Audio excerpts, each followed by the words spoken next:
देवळा तालुका काँग्रेस पक्षातर्फे शासनाने तालुक्यातील शेतकऱ्यांना कर्जमुक्त करावे, वीज बिल माफ करावे, कर्जमाफी या मागणीसाठी आज शुक्रवारी देवळा 5 कंदिलवर लाक्षणिक उपोषण सुरू केले। याबाबत पदाधिकाऱ्यांनी तहसीलदार डॉक्टर मिलिंद कुलकर्णी यांना निवेदन सादर केले आहे। निवेदनाचा आशय असा की देशात कोणीही उपाशीपोटी झोपू नये, प्रत्येकाला अन्न मिळावे यासाठी ऊन, वारा, पाऊस याचा विचार न करता न थकता शेतकरी रात्रंदिवस शेतात काबाड कष्ट करून अन्नधान्य पिकवतो। भारतीय समाज व्यवस्थेतील शेतकरी हा अत्यंत महत्त्वाचा घटक आहे।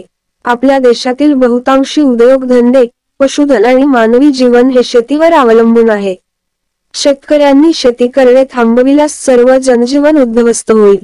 शेतकरी जगेल तरच देश जगेल असे असताना सुद्धा केंद्र व राज्य सरकारच्या चुकीच्या धोरणांमुळे शेतकरी वर्ग बेजार झालेला असताना शासनाच्या वतीने शेतकऱ्यांसाठी कुठलीही ठोस पावले उचलली जात नाही। त्यामुळे शेतकरी वर्ग मेटाकुटीस आलेला आहे।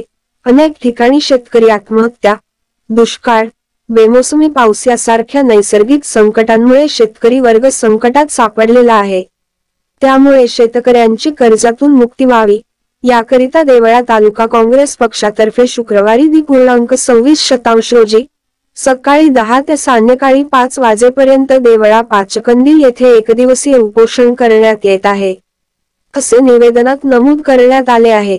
यात तालुका अध्यक्ष दिनकर निकम, समन्वयक स्वप्नील सावंत, कार्याध्यक्ष दिलीप आहेर, प्रांतिक सदस्य दिलीप पाटील, अरुणा खैरनार आदींसह संजय साळवे, पंडित निकम, संजय पवार, कैलास शिरसाट, प्रवीण सूर्यवंशी, बाळासाहेब खैरनार, गणेश देवरे, तुषार शिंदे, विनोद आहेर आदींनी यांनी सहभाग नोंदवत उपोषणाला आपला पाठिंबा दर्शवला आहे।